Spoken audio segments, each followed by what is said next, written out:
Welcome to the Dork-Bajir Chronicles, where an expert and a new expert, read through K.A. Applegate's stunning sci-fi serial, Animorphs. Join us. Join us. Join us.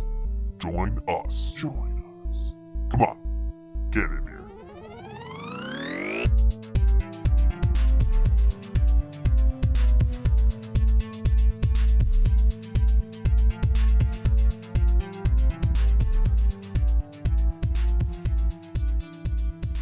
Hello, everyone, and welcome to the Dork-Bajir Chronicles, a podcast where we read through the Animorphs series, one book at a time, and talked about it every week. Today, we'll be talking about the series as a whole. I'm Tessa, the expert. I am Braden, the second expert. And I am Mikael, the I don't know what my title is anymore. Sexpert? Animal sexpert, because that's what I'll always remember you for. The past animal sexpert. They're letting me record from jail. I have been in jail for the last, I don't know, how long has it been now? It's been like half a year since I've been on this. It's been a minute, yeah. Mikael was caught committing, it turns out he was the one who committed all that voter fraud in South Sudan, and they got him. He's in a South Sudanese prison now, where, quite frankly, you deserve to be, Mikael. Yeah, but they have internet, clearly. So yeah, the wildest thing at this prison is that Mikael was like our podcast was already a bit popular there with the guards, so that's why they let him record, because they know how important, like, talking about the whole series is. Of course. Huh. We love our fans. And our fans love us. Y'all sent some really awesome questions. This episode, we're just going to be like answering fan questions, talking about the series as a whole, as I've said a bunch of times. Like, who is the ultimate OTP alert of the whole episode? We're going to talk about K.A.'s letter at the end, the one that she sent after hearing reception from the book. We're going to talk about a bunch of stuff today. First, ooh yeah, yeah. There's a little fun tidbit. You all know the actor who played Axe. He is on that show, The Expanse. Oh, what's his name? It's really silly. What is his name? Jared was watching it, and I walked in, and I'm like, hey. He's like, hey, Axe is on TV again. It's like, it's something super Italian, like Carlo Wadlo Farlo. Yeah, I think that's right. That sounds very Italian to me. Paolo Costanzo. Fuck yeah. That's Italian as shit, son. Oh, and they already added the credits for the audiobooks played by Adam Werner in the audiobooks. Oh, sick. Speaking of the audiobooks, they are still a thing. We still got that call to action. Let's buy audiobooks and let the world know how much people still love Animorphs and are willing to buy Animorphs content. We'll do anything for it, man. You want us to suck your dick? We'll suck your dick. Point us at a dick. We'll suck that dick, man. First up, there's this link on heracdelist.com. Catherine Applegate's response to the fans' response to the end of book 54. She talks about how Animorphs was always a war story and how wars don't end happily. And in her last paragraph, it's like, she really is just like, hey, you don't like war? Fine. Soon you'll be of voting age and you can, like, change your country so that, you know, it doesn't go to war. She also said draft age, which I was like, whoa, is that a threat? Like, what is this? Are you serious? I haven't had to draft for a while now. It's funny because she starts by saying quite a number of people seem to be annoyed by the final chapter in the Animorphs story. I think she means like the final arc. Yeah, the book. The final book is in its entirety. And then she goes on to say, like, I have a lot of thoughts about it, actually. Like, it isn't a great ending from like a narrative, like, completion point of view. Yeah. But it's also like, maybe it was like that because it's kind of insane to write what is like 60 plus books in 6 years? Yeah. That's 10 books a year. Something like that. And they had kids in this time period. I remember hearing like Catherine's like pregnant or dealing with a baby, and they're both trying to like work with the ghostwriters. Yeah, so like Yeah. is it a chicken or the egg, right? Like it was not good because planning it was really hard, or was it supposed to be this like ambiguous, realistic, like I don't know what the word is, like formalistic depiction of war? Like your dissatisfaction with the ending is a reflection of the dissatisfaction of warfare. Yeah. Yeah, it might be one of those, like, this letter might be like one of those Cassie responses where, like, at first she's like, I don't know why I let Tom get the box. And then in book 53, she's like, this is why I let Tom get the box. It's like, no, it's not. It's just something convenient that you can hang your hat Yeah. on. Yeah, what's Like, there's some truth in this, I feel, for sure. there was but- very much when did this come out? It did come out in 2001, right? Mm-hmm. I believe so. The book came out. The book was released May of 2001. So theoretically, the letter could have come out right after 9/11. Like, Wait. give the book time to come out. A couple of, like, it could have come out. I'm thinking she might not have written it until that happened, and this is like a Yeah. response to Well, that. what's the publication date? Of the letter? I don't know. I can't Oh find no, that. sorry, the last novel. The book was in May. Yeah, So what I'm thinking is there. Sorry, what were you gonna say? Oh, I was just gonna say that you might be right. I feel like that's a long time Yeah. to wait to talk about like a kid's series. Honestly, I'm guessing this was within a month or two.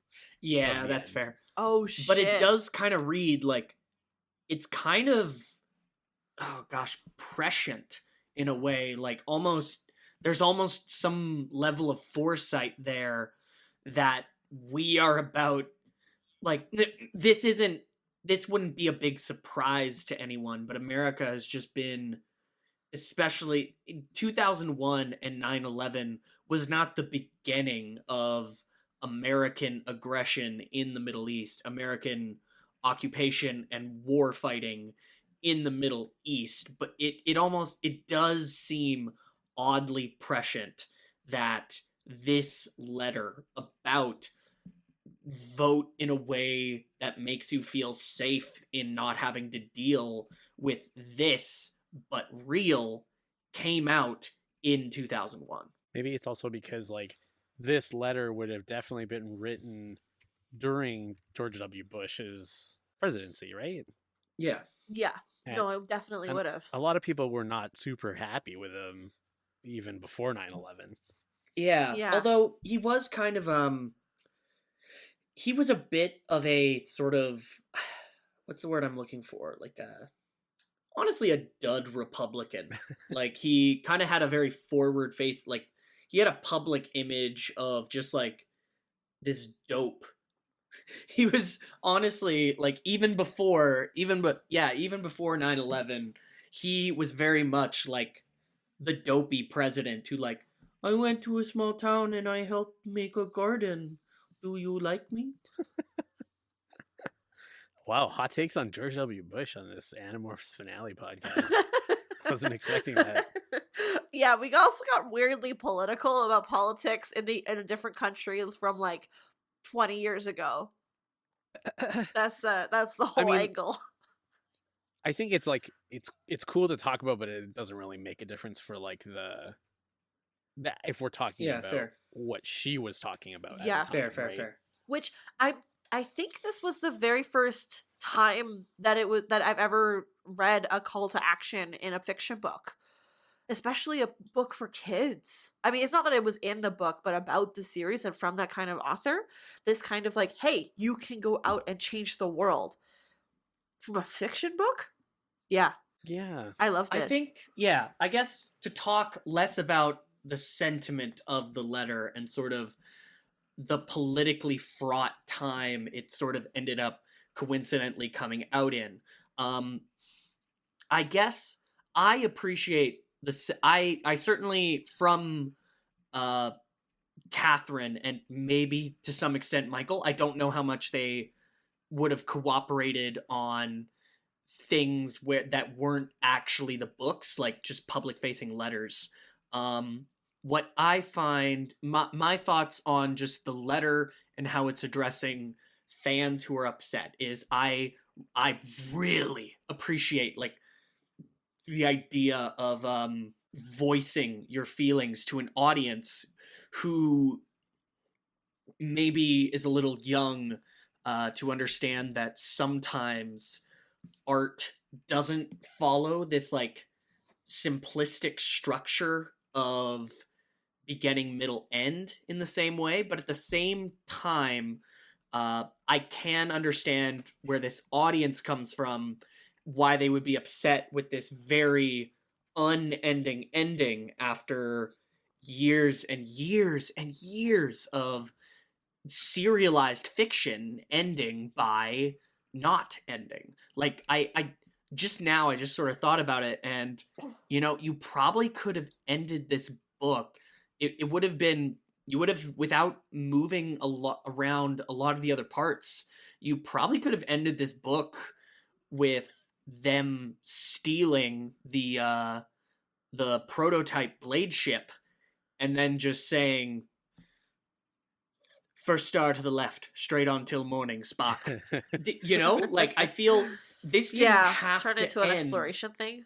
Yeah. This could have ended on an even much more ambiguous note, and I think a still pretty ambiguous, but not as ambiguous note, and gotten a bit more positive feedback and made people feel like the years of emotional investment hadn't been leading to vagaries by just doing that, ending it a little sooner instead of making it end in what would in any other Animorphs book be the end of the end of the first act of an adventure. Yeah. And that was my main complaint with this letter, was that it's like, okay, that's very well and good, but what if your complaint isn't the fact that you ended the war with people being happy? What if it's more the fact that you don't like everyone's dead now? Why don't you tell us? Yeah, I think there's also like a bit of like masturbatory like, I mean, I think it's fitting to talk about how like this podcast started by saying the author is dead and our opinion is more important than the author's. Now in the context of our conversation. Yeah, that's not what I ever. Because she's basically saying like, this is how you're supposed to read this, right? And like, she's not telling you to not interpret it any other way. And from what I've seen from her and Michael, just like in the world of publication and writing, they actually do seem pretty like relatively woke, if you want to call it that, when it comes to progressive stuff. And they've said before that they've wanted to do more progressive stuff in the Animorph series, even minus, I guess, for some reason, like the industrial farming complex. They don't seem to have a problem with. Anyways, but I still think that everyone's opinion is valid on the ending. I don't think a letter like this is like, I don't think as someone with an opinion about the end of the book, you read this letter and you're like, well, I guess I was wrong and she's right because she wrote it. It's like, no, fuck that. If you didn't like it, you didn't like it. And that's fine. But one last time, boys, girls, and everyone in between, on the count of 3. 1, 2, 3. The author is dead. Fuck yeah. Come on, Tessa. We'll fix it in post. We'll edit her entirely out of this. Here, I'll just go. It's just like a pitched up robot sounding voice. I'll do it right now. Just wait. Clean take.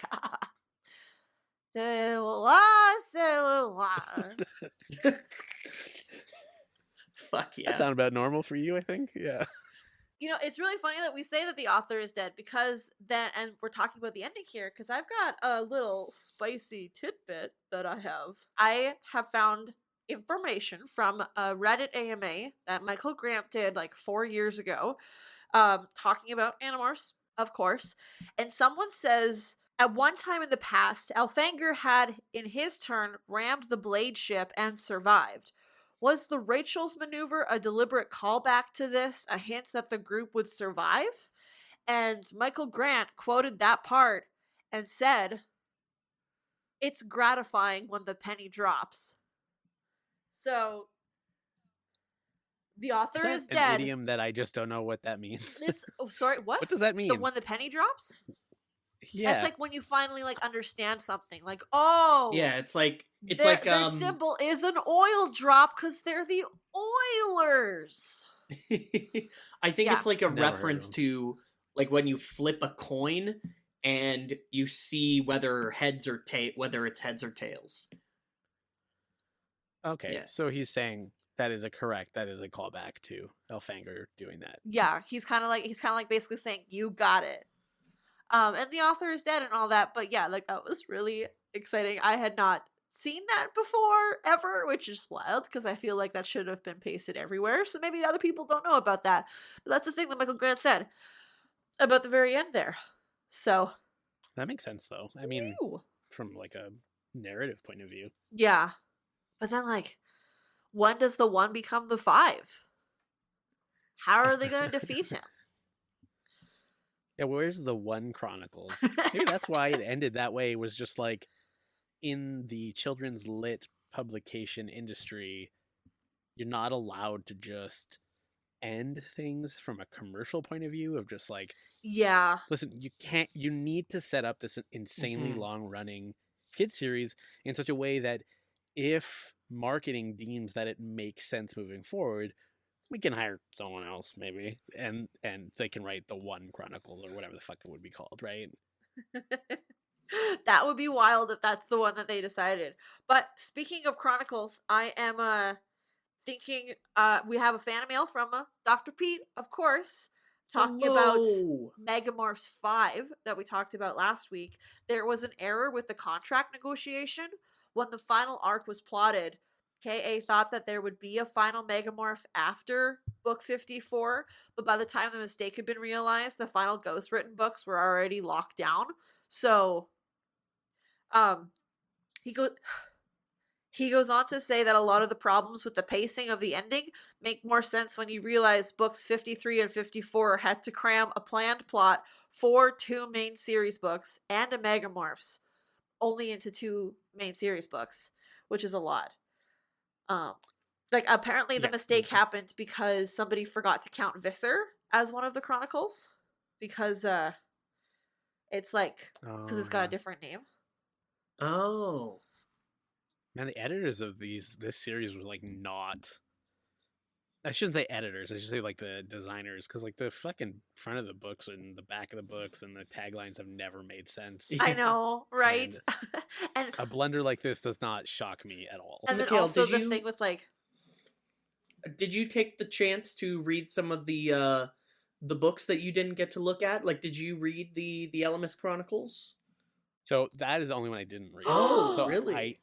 I did read No. quite a few different people's summaries of it. I just didn't have time to read it. Yeah, okay. leading Fair. up to this, which sucks because it was the only one I didn't read before. But I'll be honest, from what I read, like maybe they were just kind of summarizing it so much that it lost all its pizzazz. But I do not think I would have liked it at all. it's Well, a I mean- wild ride. Yeah, it's a pretty quick read. I would, for how much content is in it, it's a very quick read. I would highly recommend it myself. I would highly Okay, recommend okay. getting Yeah. to experience it. Just to There's a even just weird- to yeah. try. Like don't continue if you can't, but there's like this one chapter when he's in the water. Oh. I mean, you know what it is, but it's like it's perfect. Okay. Well, like I said, I didn't read any of the actual prose. I only read the summary, and summary, it yeah. seemed pretty like far-fetched and kind of what's the word? Square peg in a circle hole or whatever. Interesting. Like- Okay. Like it shoved in such a way that it was like, hey, let's not forget we have one more story to tell about this guy that actually you don't know anything about, or also don't really care about at the end, other than like the like you matter thing. Yeah, there wasn't really any, which kind of makes sense with them. They were almost, for how powerful Cryak and the Elemists were, they are secondary characters in the overall tale.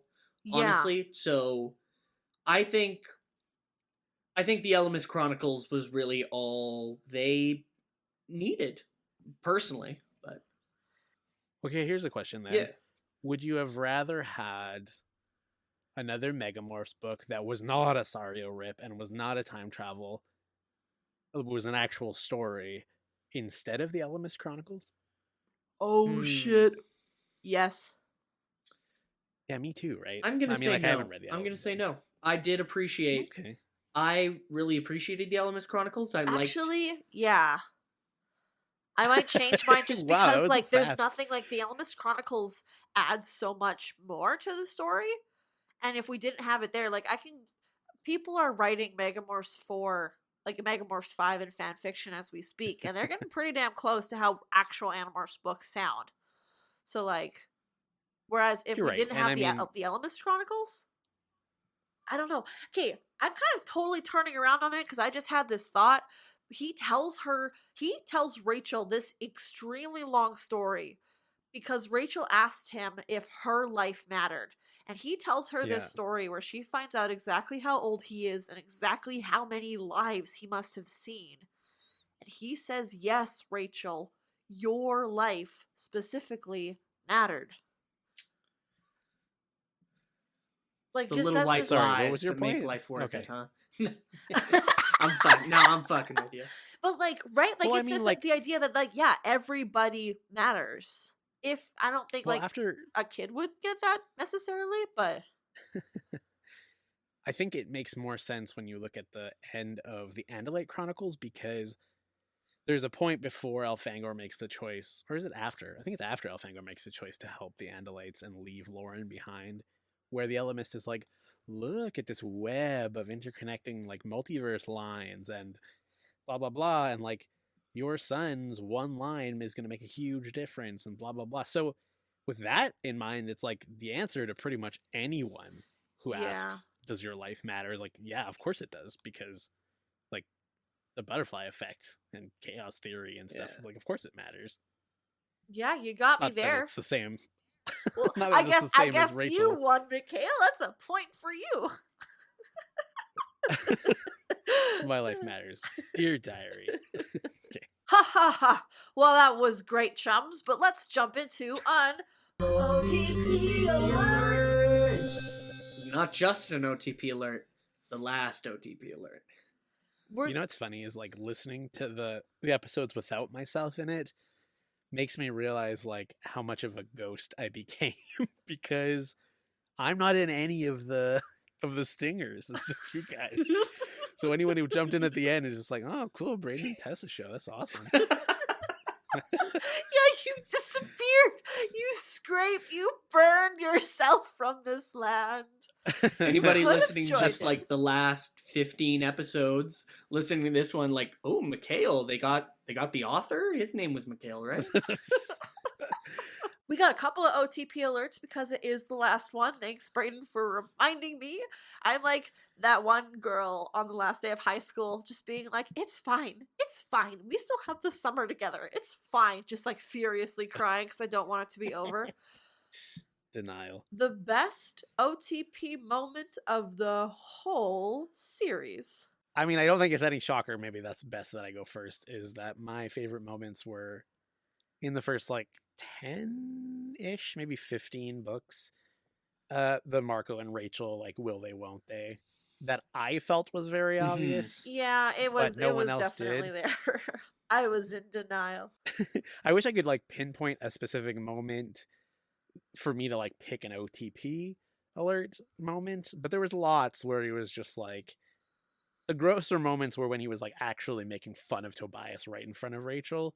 The better moments were when they were just like play wrestling, whether it's verbally or actually shoving each other and stuff. Then later he was like actually a creep and stuff, so it kind of sucked. But Yeah. Yeah, he did have a creepy vibe for a bit there. so my OTP is 13-year-old Marco and Rachel, not 15-year-old. When they were just little still. You know, it kind Yeah. of works though, like as a thing.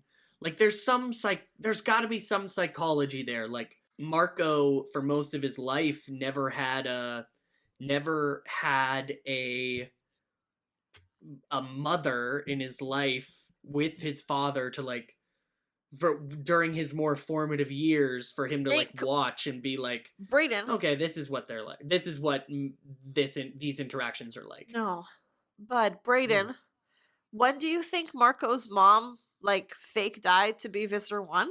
When do you think she fake died? A year and a half before the series starts? Okay, please cut this. You know what? No, I'm sticking to it. You form. Yeah, it makes more. It still makes sense. Like your formative years. It does make sense. Yeah, that's true. Your formative years happen pretty quick.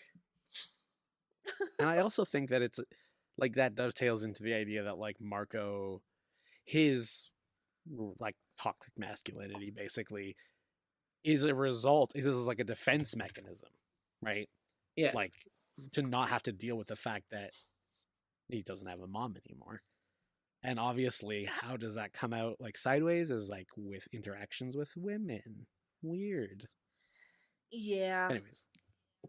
Also, society just likes to teach people to use other people. Especially women. Anyway, best OTP moments. For me, there's a lot that I love. Rachel getting Tobias a birthday cake in book 23. Rachel bringing him McDonald's in book 49. Jake and Cassie finally smooch in book 26. That is pretty good, actually. I think that's like all of the good moments, though. I can't possibly think of any other one. Can you guys guess what I am going to say? Did I have I had a pretty minuscule emotional reaction to it during the podcast, so maybe you won't be able to guess. What do you guys was think? really subtle. Tell us the book that you reacted to. Book 53. Okay. I'm trying to remember any minor reactions you might have had. I don't know. I can't guess. You go. It was. Oh yeah, Tessa. Sorry, go. Oh, I know it. It's Okay, the yeah. proposal scene. It's the proposal. Yeah. It's the proposal in the gardens when it's just like them. That was your favorite moment? Yeah, it was. What are you talking about? It was It's the best moment. Did you listen? We explained a bit deeper in the podcast, so I'm Brayden remiss to acted it out with repeat his it. voice, and we got so many compliments because it was wonderful. But yeah, like it really. Well, I didn't think that was the most emotionally impactful. I just thought you guys like. I mean, we also acted out the part where like Marco's mom calls him for the first time. Remember? That's true. And that was award winning. Yeah, but like we won a potty for that. Potato. I just really felt like it was just at the perfect.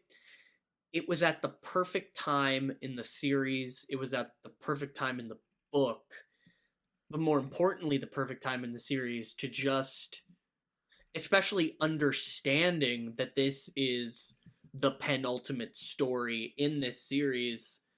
It was just very. It was a lot more impactful for me than a lot of other ones by the timing. Like in Lord of the Rings, there was a lot of times where Sam like hauls Frodo's ass, but the last one is the one that matters the most, the one that hits you the hardest. That's fair. I can understand a bit more, yeah. Mostly because you're related to Lord of the Rings, and I love that series. And so. now he's hooked. Mikael never reads sci-fi. This Animorphs is the crunchiest sci-fi you've ever read. Isn't that right? Yeah, this is my hard sci-fi. Favorite OTP. Mine, easy to guess, is Tobias and Rachel first, but Jake and Cassie is pretty close second. Mikael, and you said yours was early Marco and Rachel when they're young. Brayden, I'm guessing yours is Jake and Cassie. Yeah. I feel like Brayden doesn't care enough about these things. Maybe it's just me. I mean, you tell me, Brayden, but I feel like you've never been emotionally invested in their relationships. I have. That's the power of the proposal scene, man. No, yeah, it's definitely that just like, I think it's just not the way I think in terms of, like, I went into this knowing like, oh, these are 12 to 16-year-olds. Like, in real life, none of these relationships would matter within 3 to 4 years. And I kind of went into the series with that. And like, you know, I got behind Marco Rachel with Mikael because it got under Tessa's skin. It got a rise out of her. And I'm all for, you know, I'm all for rooting for a story that gets behind toxic masculinity as a big Fight Club fan. Shit. But yeah, no, just like by the end of it, I'm not gonna say like I'm invested in it because I thought it would last forever or something like that. But by the end, I gained a quiet and interested appreciation of Jake and Cassie. Okay, that's fair. I feel like Cassie was always the most mature in a relationship. Yeah, they Yeah, definitely for fucked. sure. Was it book 16, the one where they go on the plane? And Yeah, book 16's on the plane. yeah, that one was like, damn, like Cassie got a good head on her shoulders when it comes to this kind of stuff. Yeah. Because everyone else is just like burying this shit hard. Yeah. And she's like, you gotta talk about it at least once. At least once, you gotta let the top off the bottle, or you're gonna goosh it out all over the place eventually. She does say goosh What? a number of times. It's really awkward, actually. I'm sorry, I have been watching a lot of It's Alive with Brad lately, and he talks about fermenting and gooshing. All right, what's our next thing? Our next here? thing Tessa? is our This is a Morph Minute. This is a Morph Minute. Three. I actually really like that jingle. It's that's pretty like one of my favorites. The one I do hate the most is My Life, My Morph, because the roar I always forget the roar in the beginning. And then I'm also like, I feel like I sound really flat. I'm like, my life. I hate it. That was Anyway. yeah. Remember when we recorded those because you hadn't come up with anything yet, and you were in different places, so we had to record like Yeah. ideas, and I Separately. had to like pick one. I think I still have the original file Oh with my all those God. ideas. Anyway, Hey, we're professionals. We went to theater and film school. Yeah, I mean you're we're right. good. But anyway, Mikael, Tessa, pick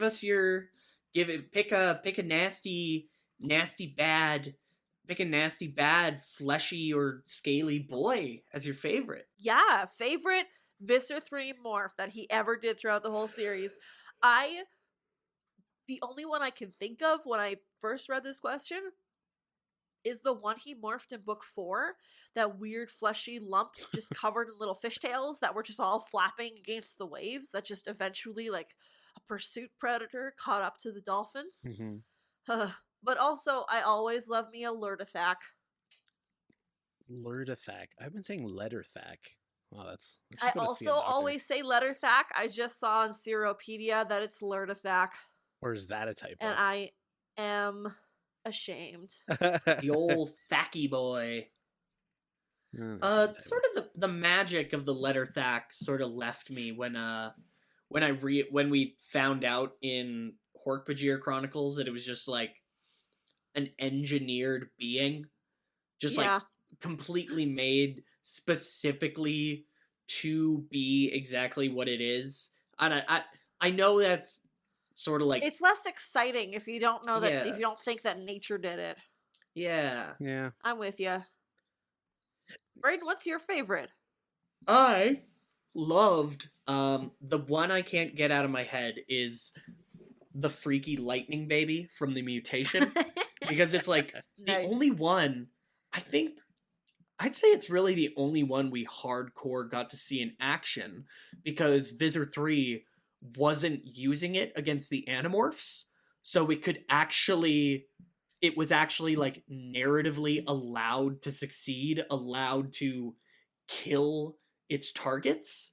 So yeah, that was very interesting. Oh, this is the one with the with the Atlanteans or whatever, right? It's like Yeah. Yeah, fucking when stupid they're book. fucking underwater, and I hate it. Oh, I tried to block that memory out. Thank you. It actually has a name. It's the Luminar. Luminar. Yeah. Okay. What was your favorite one, Mikael? My favorite one has not changed since the last time we talked about this. it's the pylon hands guy from the David arc. Yeah. And I was thinking about why, because I don't know why that one. It's not that it sticks out in my memory more than anything else. It's more just that I thought it was the coolest one. And I think the real answer is because it's like roughly human sized. Like it could fit inside the house. Like it's like a big human. Yeah, Yeah, well, like it's a like tall a big human. human. Well, compared to the other ones, like the fucking 12-winged bird or whatever the shit, and then The True. ape dragon. the javelin fish and the hentai fuck beast. It was like those were all cartoonishly large, and so was easy Yeah. to like disassociate from being a threat, I guess, if that makes sense. Yeah, Even though I Yeah. think fair. it's more of a threat. But like this tiny, not tiny, but in comparison, tiny like dude that can shoot fucking pylons out of his hands. To me, that's In a way, scarier in a way. yeah, it kind of goes back to in a way that kind of goes back to our conversations about how cool it was to talk about like Andalite tailblade combat. Like the most, I think, yeah, you're correct. The most invested people can get in fights, in chases, in fiction is when it's something that like stands a chance against you, and you maybe stand a chance against it. At least visually, you do. Yeah, and I always have this like thing. It relates to video games, I think, more than anything else. But whenever you're fighting a boss and it's like this massive room-sized thing, it's actually like less scary because they're not going to be able to hit you very easily because they can't turn very fast, and B, like there's just so much of it to hit, right? The hardest boss, like, do you guys remember? Well, this is a very specific example, but like Dark Link from Ocarina of Time. Yeah, Like that was pretty freaky and like kind of upset me on a weird emotional level, in a way that the other giant bosses didn't really. Anyways, yeah, because like with the giant bosses, like you kind of, especially ones that fought you in a very like linear way, where they'd fly around or crawl around and they'd drop bombs or shoot tentacles at you or whatever. But then you'd find the pattern, you'd break it, and you'd beat up their weak point for a second. But like with Shadow Link, it's you, and he's got all the same powers as you, and you have Totally. to counter yourself. Yeah. and the hunters from Bloodborne. I got actually a lot of examples that not everyone's going to relate to, so I'll just skip over that. I do have one other favorite V3 morph, which was a giant chameleon in the reunion. And Oh yeah. this is the main right. reason why I was looking at the Wikipedia page for the names of the morph, just to see if it had a name, but it's just called Unnamed Chameleon Land Crab Creature. Which is descriptive and Which is helpful. choice. And then you better get out of that Wikipedia page there, Mikael. Haha, it's time for a quiz. I closed it. How many morphs of Visser 3s do you remember? Now, we're not going to worry about, like, the human morphs or, like, the he morphed a Taxon or a Dork-Bajir. We're just going to try and remember his big monster morphs that he would typically do. Like, it was like a monster of the week, and the monster was Visser 3's new morph. Right. You guys can just start listing them however you can remember, and I'll keep track and see. There's 23 by my count. There's 23 monsters that are either named or unnamed, and we've already listed 4 of them. Okay. Okay, fair. What are the ones we've listed? So we have listed the giant chameleon from book 30, which is unnamed. Uh-huh. There is the pylon hands from book 21, which is a Dule Fansa. Cool. We mentioned the Letterthak. Yep. The Letterthak. Wait, that's 5, I think. Because you mentioned 2, I mentioned 2, and Braden mentioned 1. There's the Freaky Lightning Baby. Luminar. From the mutation is called a Luminar. The weird lump with the tiny little fish tails that I talked about from book 4 is called a Mardrut. Oh, I thought that was the Lepton javelin fish. No, the Lepton javelin fish is from... That is number 4. Where was that one from? No, that's number 4. No, it's the one with It's the Lepton javelin one fish is where- from number 12, when Oh. when Yeah, he it's the spears one- the crocodile. Yeah. Oh, right. It's a cool name. Though. Yeah. Also, you The missed one where Rachel gets horned. Yeah. Yeah. You missed the Caffet bird from number 16. Although that's not Caffet really bird? a monster, I guess. But Are you on the Wikipedia? No, I just talked about the Caffet bird with 12 Okay. wings. I had one. Obviously, the hentai fuck beast. Uh-huh. The 8 dragon. Mm-hmm. Uh-huh. So when did the hentai fuck beast show up? Number 1. One time, only time. And was it this was the thing that ate Alfangor, yeah. Alfangor? That's called an Antarian bog. Mm. Ooh. As opposed to the Finfleerian bog, of course. Of course, the Flinfleerian bog is a bog down in the valley, yo. It's a The critical... Antarian bog oh my is the hentai fuck beast. Oh my god. It's a critical distinction, I'm not going to lie. Yeah. There is big rocky guy, small head. Wait, what? What's that one from? When was that? What's that guy from? That was in one where they were at the construction site again. Maybe it was already in number 1 again. But it was a big monster with a tiny head, and it was like a rock golem sort of thing. How the remember fuck this. do you remember this, Braden? Because that's literally what it says in the Wikipedia. It's an unnamed creature with a tiny head and a rock-like appearance from book 2 when Rachel is a cat in the cat carrier. Well, I Oh, mean, yeah. it's a pretty simple description. I mean, I Wait. hardly remember the cafted bird. Catfit. Did we say letter or Okay. not Catfit letter bird. fact? 8 dragon was that on there already? I did, yes. A dragon has been on there, yep. Wait, are we listing like the animal morphs too? Because remember he morphed a snake in 11. Are we A counting those, or snake just in counting the aliens? 11. Let me see. The Amazonian snake. No, you are correct. Okay, Well, nice. I'll count it. Sure. That's a freebie. There's a couple of books. If you are having trouble thinking of more, I can tell you what book it was, which might help jog your memory. Wait. I have at least one more in mind, but I can't remember the name of it or what book it's from. I believe it was on a ship, on a Yerk ship, and he morphed or maybe they were just talking about it, but like there's an alien that like specifically hunts Yerks that he morphed to like eat some Yes. subordinates. That's book 2. He was on the hologram screen and was threatening Chapman with that. Yes. Oh, he didn't That actually is morph called- And I think they showed a video of, I don't know if it was him, but they showed one of them at work. Yeah, I Oh. think they showed a video of it at work. That's called a Vanarx. Okay. It's also known as Yerkbane. Interesting. I think that's why I remembered it. Okay, these are 2 of the newer ones, but I remember them that they happen in later books. I believe in book, they were ones with auxiliary Animorphs. There were 2 different, like, octopus squid morphs near the end. One that, there was an octopusy one with, like, spikes on its tentacles, and then one that was, I think, slightly smaller but more squid-like. You are correct. You just got it a bit twisted around. The giant squid in book The Ultimate, book 50, the giant squid was covered in hard black scales with the spike-covered tentacles. Giant octopus appeared in The Sacrifice, book Okay. 52. Okay. That's excellent. You guys are doing so much better than I thought you would. You remember a lot more of the monsters than I have remembered. I'm just realizing now that since I didn't like read and then record a podcast about the last books that I wasn't on the podcast for, my memory is like so much worse for those books. I really Yeah. like I'm really missing maybe it's because I didn't like actually spend time writing notes and talking about it, but I can't remember any of the morphs from like the last arc at all. Oh wow. Well, there's 3 morphs.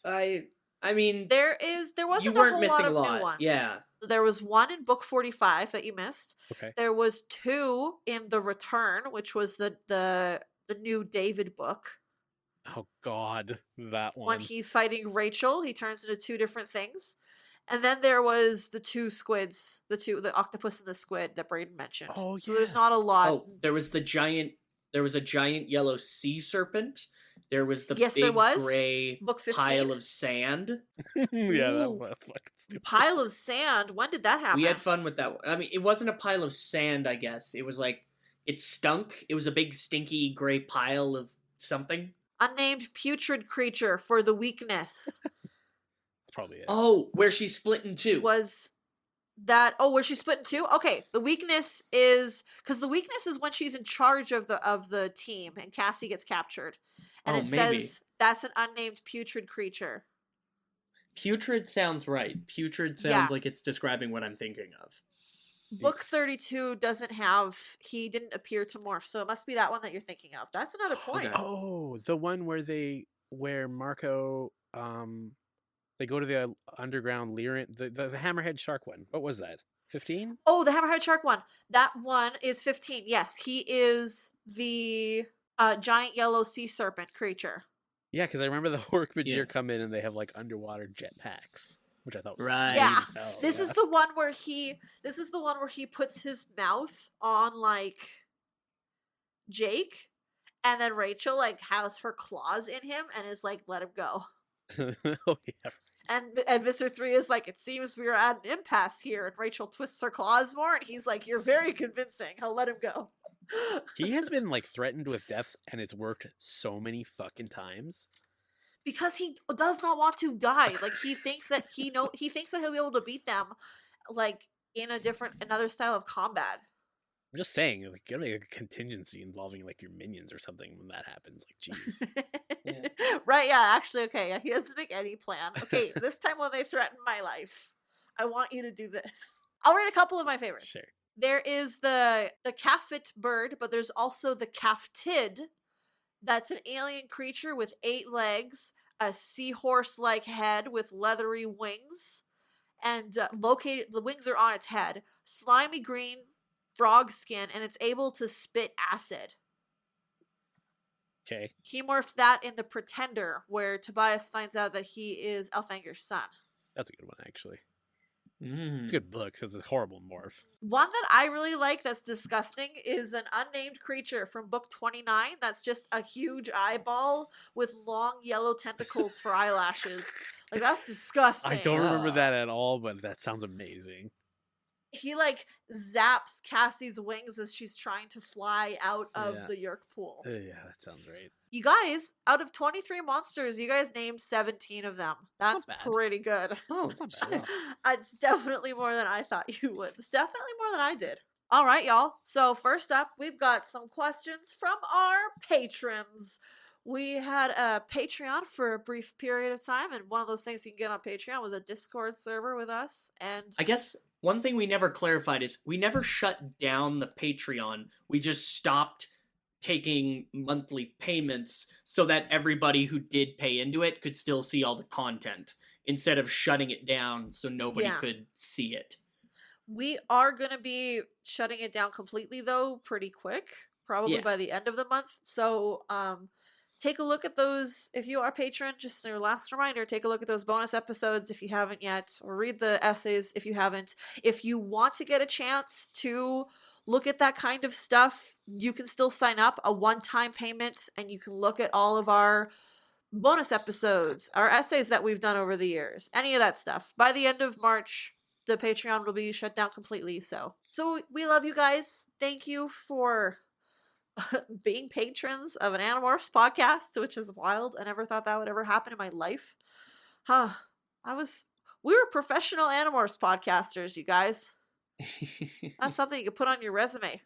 Okay, Brayden, Yeah, we what got a up? question here from Anyanka. Anyanka, hello. Been so long.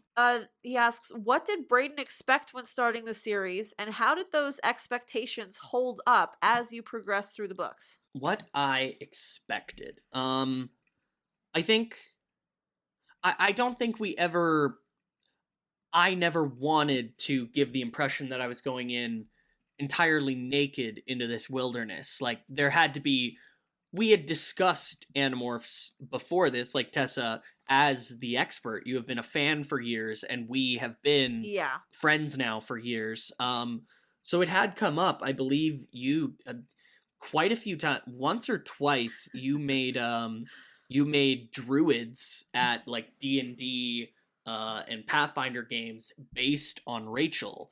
So I knew to expect some level of like spookiness and gore and crazy shit. So I guess what surprised me the most was when it took itself less seriously. Like with the relatively, like dark and crushing elements from like the first book just ends with Jake crying in his room because his good friend Tobias is now permanently a bird, and with no foreseeable way of fixing that and stuff. And like all of the controllers that all but one of the controllers they were getting out of there completely died. With all of that darkness, I guess what ended up surprising me the most was the jokes about horse poop and alien toilets and like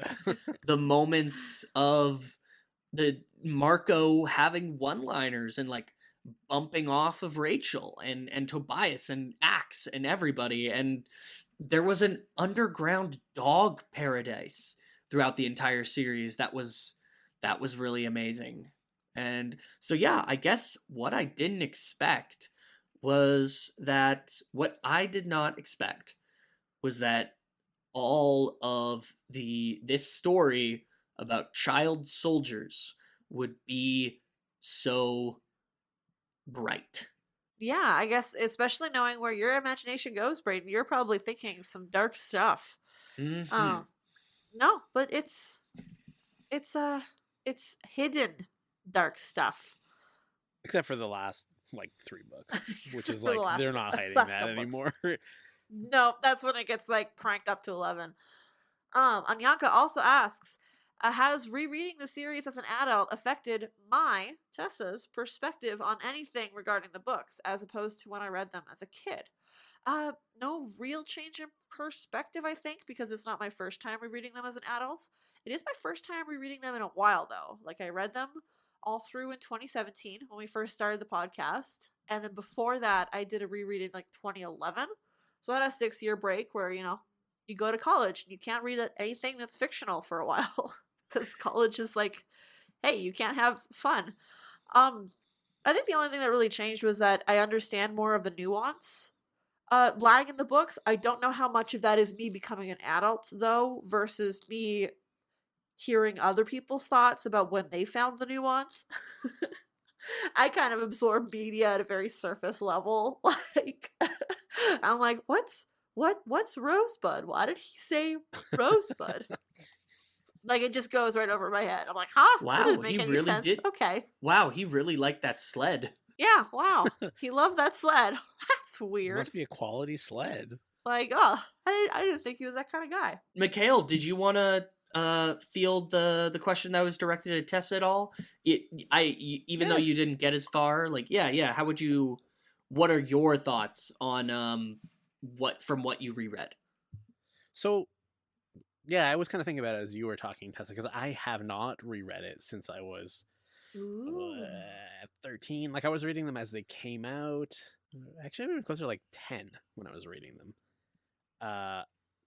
Which is pretty young, actually, when you think about it. But anyways, so But like, you're the exact age range for what they were writing for. yeah, I'm also kind of aging myself a bit here in comparison to you guys, but I remember like being kind of blown away as a kid at it's one of the things that I think made me want to like write as an adult was just the way that things seem to appear out of thin air, like lore. Do you know what I mean? Where you can just create. Oh, like the Elemist is just like, hey, because essentially the Elemist Chronicles is just like, here's a fuckload of lore that makes basically no difference to the main series. It's just like, here's some lore. Here's a cool lore dump. Here's some fun, cool story. But I liked that stuff a lot as a kid, and I remember thinking things like the Howlers and like I didn't read Dork-Bajir Chronicles, but I remember the Arn comes up later. Oh, and the AI ghost of what's her name? The woman who marries Dak. Oh no. Oh, Aldrea. Aldrea. Number 34. Aldrea. Yeah. Number 34, the prophecy, when Aldrea goes into Cassie's Yeah, head. I remember being like fascinated with the concept of the Arn and like what they were doing and what they In fact, I was kind of glad I got to read the Dork-Bajir Chronicles for the podcast because it goes into that a lot more. But as an adult, also, yeah, when I was a kid and I read the last arc, I was like, fucking, like if it's this devastating as an adult, imagine how devastating it is when you're like 12, and this seems so much more real, right? Yeah, I don't really cry at the end of books anymore, but I remember crying when I was a kid at the end of that because it was just like so. It doesn't even matter how it ended. It was just the fact that it ended, and I cared so much. It's done. Yeah. Yeah. Yes. Like now it's over. Yeah, but as that kind of hollow feeling, or some people call it a book hangover. yeah, totally. That's a good name, book hangover. So now, as an adult rereading it, it was a lot different, largely because of what you said, Tessa, which is just that like I wasn't allowed to just read it. I had to read it and then think about it, right? And a lot of fiction these days, it's like, I don't know. I took a whole degree in thinking about reading stuff. So when I can just not do that, it feels like leisure instead of work. Which isn't to say that it wasn't fun to do the podcast and stuff. It totally was. But it made me appreciate the realities of writing a book series like this a lot more. And like Brayden, you said the ups and downs, like the funnies and the darks and stuff like that. I don't think that was intentional, and I don't think that was like meant from the get-go, but it does work.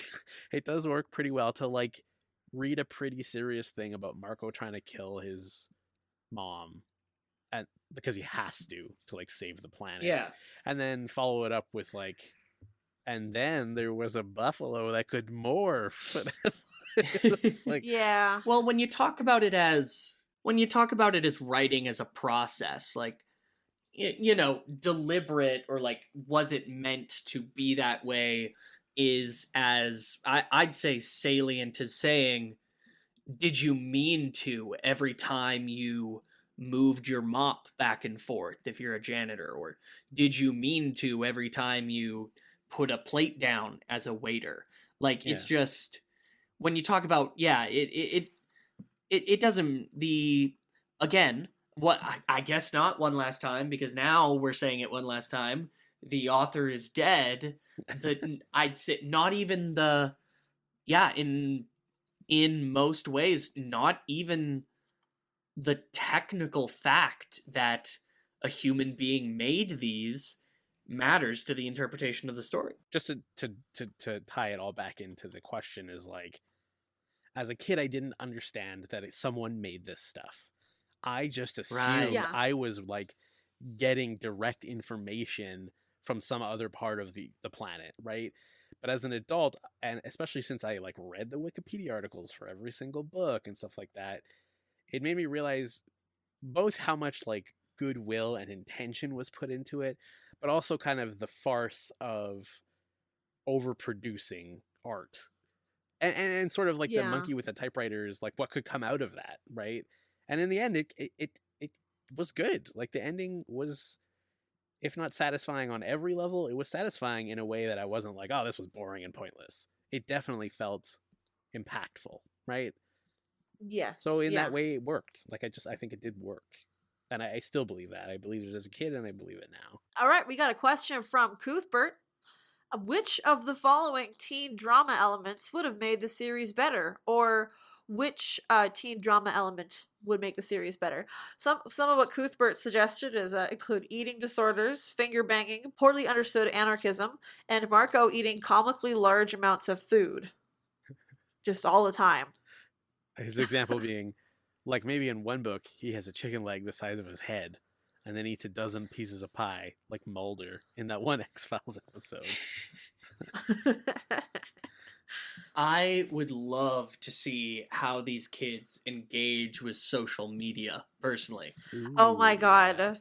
These teens on social media, like nowadays, trying to be an Animorph, would be a whole different series. I mean, their like Rachel, that's sort of being like, with all of her like girly affectations, that being like her one part of it that she just kind of gives up. She's like, why would I take a selfie of me in this shirt? Everyone can see I look good. Yeah, she would actually not be very good on Instagram. Yeah. And then Cassie being like the photographer for the zoo or something, and she's like taking all these bad as hell selfies with like a muskox taking a shit. That'd be hilarious. Oh my gosh, I love that, because then Cassie's like kind of famous at their school as being the animal girl, and Rachel hates it because she's not wearing anything cute in any of the photos. They're all just like shirts that she gets from the gift shop at the gardens. Oh, I love Isn't that that. basically what friend of the podcast Scotty is doing right now? It's kind of, but Scotty, the- I will say, has a much better fashion sense than Cassie does. I will never say that about Scotty. I also think that like Jake would be like genuinely and earnestly engaging with like various Facebook groups, like Oh my that- god, yeah, he'd be active in like a bunch of different Facebook groups, like for basketball fans or like under 15 basketball fans or like just Yeah. something really like like very innocuous, very like innocent. And then like after the grandpa one where Tom tries to kill his dad, that one, Number Grandpa 31, G, yeah. that's what it is. After that one he like joins a bunch of like World War II like Facebook groups to just learn about his family, you know. He just like talks to the like 60-year-old, 80-year-old men that are just hanging out in these groups. It's just like, hey guys. He made a Facebook group just to like keep in touch with family. Definitely, like across the country. Oh my god. Axe and Tobias would both have Twitter accounts. Axe would figure out a way that you could tweet using ThoughtSpeak, and Marco would be famous on TikTok right now. Yeah, Marco would be like mildly famous, like a 500 to 1,000 likes a tweet Twitter page, because one time he got like retweeted by some big comedian Arnold. being called an asshole because he told Bernie Sanders like get that bread. Oh wow, topical. I like it. I was gonna say Yeah. 13-year-old Marco would be a TikTok star, but like Yeah. 15, 16-year-old Marco is like on chat roulette. Yeah, that's true. I think that's a little He's on chat dated. roulette, Chat or roulette's he's a little also dated. like he's on chat roulette, or he's like, hey Axe, you're like, you've morphed a human male. Have you ever wanted to morph a human female? And he would try to get Axe to Oh no. like Heractolest some ladies. So I would say yeah, like Marco. sorry, just to answer the question instead of continuing to talk about memes that we're coming up with. The finger banging thing made me think of number 12 and how like Yep. I still think that was like an allegory for like puberty. I feel like if Right. they had maybe talked about like that would have been an interesting theme moving forward. Not to come up all the time, but just like, oh, like Marco hits puberty and something Now about this his is, you know- gorilla's DNA like gets younger or something. Do you know what I mean? Like He's always wanting to like he's always like in book 3 where Jake was the boy wolf, so he had to pee on all the trees. But like now that they're in puberty, it's affecting their morphs, and so Marco morphs gorilla, just like beats his chest, just like, rah, I'm a horny gorilla. sure. Okay, does horniness travel over? Or like, you know oh my what? god, That imagine would- his thought speak was like starting to crack, like his voice would crack. Oh my god! Holy shit. That would definitely be something they do though. If like would Netflix totally- adapts Animorphs and they like hire a bunch of like 28-year-olds to play a bunch of 16-year-olds, Yeah. that would definitely be something they do. Like Marco would be like hitting on some, hot blonde lady, and she'd say something like witty but kind of off-putting to let her to like make it vague whether she wants him or not. And then as she turns around, he'd like lose control and like half morph gorilla and be Oh like, my God. "Ooh." And then as she turns around, he's like leaning against the locker, like trying to play it cool, but his inner monologue is like, I lost control because of my horniness. Oh, I'm so horny. That's like that one movie, The Animal, where he gets a bunch of animal parts inside him, where he has to go to the Yes. bathroom to make horny animal noises. No, I'm thinking like this Make Animorphs a TV show. Wish is going to end up being a monkey's paw situation where we finally get an Animorphs TV show. And then But it it's has gonna all be the a same cast as Riverdale. No, it's going to be literally, it's going to be a CW show. All of Riverdale is there. And the kids are only going to morph as much as they did on the last TV show, by which I mean they're not going to morph at all. So It's that like you can with see their hot actor bods, and it's just going to be terrible. Oh my god. I thought you were like a monkey. They're not going to Oh. reboot the books. They'll reboot the Oh, Nickelodeon it's show. like in Digimon Tamers when they fuse with their Digimon and they have like this hard light body that kind of makes it look like they're naked, but like that's Oh. how they display thought speak, is like they show that like the animal, they have like a superimposed like just the kids up to like the end of their pectorals being like, like you can see their like their cleavage a little bit, the Yeah. separation between the nips. Yeah. Oh my god. Yeah. Gotta keep it sexy for those like Uh, teens. yeah, well, I mean, you're right. yes. Okay, I would love a sexy Animorphs show. I just want to watch new Animorphs shows. Like, I just want to get more Animorphs content. I mean, I'm sure there are some sexy Animorph like. I plead the fifth. I am not going to talk about whether or not I think that shows portraying 15 to not legal people are sexy. Something can be sexy without you being aroused by it. What? Yeah. Right? And Brayden, have you ever eaten food? What? Anyway, it's a conversation for another Just- time. Cuthbert also asks, what would you consider the essential books to read, and which ones are totally skippable? And I feel like we might be on agreement on these. Number 1 and number 54 are the Those are essentials. the only ones you need. Okay, you have but to have book 53. I feel like you don't even need to read number 1. Just start in at Like book really, the first 54. 10 books goes over the entire plot of number 1 in the first chapter. that's fair. Yeah. Yeah, but it's really like seeing that moment where Alfengar dies is really important because it hits the kids so hard. So you got a little bit of context that way. hmm Um, Okay, so number 1.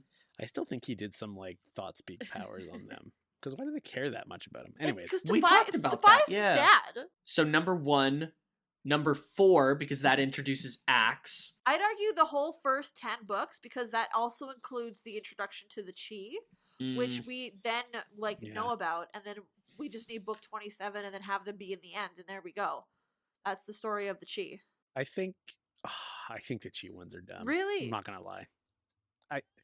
I just think it's like it's so busted. Like the whole thing. If we've done enough Animorphs ERs to know by now that the Chi fix everything. Like every answer to every question involves the Chi, so much so that we had to make it a rule that you can't Chi just say do it. the Chi do Yeah, it. okay, that's to fair. What about answer. what about we do book 10, book 26, where they fight the Howlers, kind of put that plot in a bow, and then book 53 and 54. Like, I think Eric shows up a couple of times in other books where he's like, hey, yeah, here's the plot. But, like, outside of that, I would argue that those are important for the series as a whole. Otherwise, the whole last plan would not have worked. That's the only reason why Yeah, the war that's won. fair. I 100% agree. I think that the David arc also is important to include. Yes. Yes. A, because it's like the beginning of the dark turn, but also B, because it's like throughout up to book 20, it's like everyone's thinking like, why don't they just get more Yeah. Animorphs? Like, why don't they just hire more people? Like, clearly they have a numbers problem. And that answers that question of just like, nah, it's too dangerous to do that. Yeah. I would say the last 10 books, like book 45 to book 54. Oh, 30 would be good too. Yeah, like I love the revelation so much Yeah. as a book. Just like, hey, Marco's dad, guess what? Everything you thought was true is a lie. And there's just so many good books in that last bit. Like Axe stealing the plane to like threaten to drop a nuke on the whole town. Yeah. And then they actually blow up the Yerk pool. That is insane. when I was rereading the nuke part, I was like, I did not understand the significance of that as a child. Yeah. I was like, oh, right. he's gonna drop a grenade on the town. That's what I thought too. But no, it's like he's gonna obliterate this like entire population. Holy Like- shit! Because as a kid, you don't have an understanding of like the scale of explosives and fallout Yeah, and things fair. like Yeah, that. no, I definitely was thinking like, oh, it's like a bomb, like in Zelda. Oh no, Axe, you're crazy. You might kill 5 Yeerks. Might. Right? It's a big Emphasis threat. on you have a 3% chance of killing 5 Yeerks with this crazy maneuver. It's like I've seen the Godzilla, like the American Godzilla movie, like in 1999, where they blow up Madison Square Garden, but that's the only building that blows up. And like that's just what I thought he was gonna do, was just do a really contained explosion for this one building. But no, it's a nuke, and a nuke is different. Yeah, it's very different. As far as like essential books, I think 30 was really important because it kind of like is the foreshadowing for A, Visser, and B, kind of the end of the series. Yeah. A little bit. I'll agree there. Even though it feels like a one-off, when you think about it, there's like actually a lot of tie-in, like from the Dork-Bajir Valley all Yeah. the way to the politics of like the We're Vissers kind of and getting stuff. out in the weeds, like even just trying to remember a lot of the things that are in the books. So why don't we get away from that? Maybe let's discuss which, if any, of the auxiliary books are the essentials. Okay. Like anything that you would say I is mean- like essential filler. No, I think he means like the non-main Like the series. non-main the series. Megamorphs, the Chronicles, yeah. The Megamorphs and I- the Chronicles. None of the Megamorphs. No, I would argue Megamorphs 4. No, it's not. Why it is it adds important? depth and angst, and I want people to read it. That was God. pretty, but at the same time, yeah, that one was pretty. Did some interesting things for the series, but I'd say essential. I'd almost read it like after you've read everything else if you're that invested in it, because Yeah, it very much Essential would is, be yeah. the Chronicles. yeah, like The it's just first an 3 interesting. Chronicles. It's just an interesting what if scenario. I feel like the Andalite Chronicles has got to be the top Yeah. of that list, right? Because For sure. more so for than sure. even the Dork-Bajir Chronicles, there's so much context it gives for the war. No, yeah, the Andalite Chronicles is more important than the Dork-Bajir Chronicles. Oh, but it's true. But the Andalite True. Chronicles would be above the Dork-Bajir Chronicles in terms of just Yeah. actual story, just because that one does add on to it. Mhm. Dork-Bajir just kind of fleshes it out a bit more. I would say it's essentially because you really understand the Dork-Bajir after that, and they are such an important part of the story, but you can't get away with skipping it. And of course, it introduces the all-important time matrix. The item's so important. The recurring Yes. item, the time matrix. Also, even though I don't think it's essential, I think we should probably call out Visser because I still think it's the best written book probably in the entire series. As much as I love It's the so Andalite Yeah, solid. Chronicles, fair. Yeah. the prose in Visser is like on another level. It's just turned all the way up. It is literally important to the story because like a mainline book ends with the beginning of the events. That's true too, yeah. Yeah. Oh yeah, that's a good point actually. 'cause Which it- is there's wild a- because there's like an ellipsis. then and it also says like to be continued in Visser, and like I never read Visser until my 2011 reread was the first time I read Visser. So like it's an essential book and I didn't even read it for the longest time. But I mean, who did really read all the essential books when they were little, right? It's mainly just going for whatever ones Exactly. you find in the library. Yeah.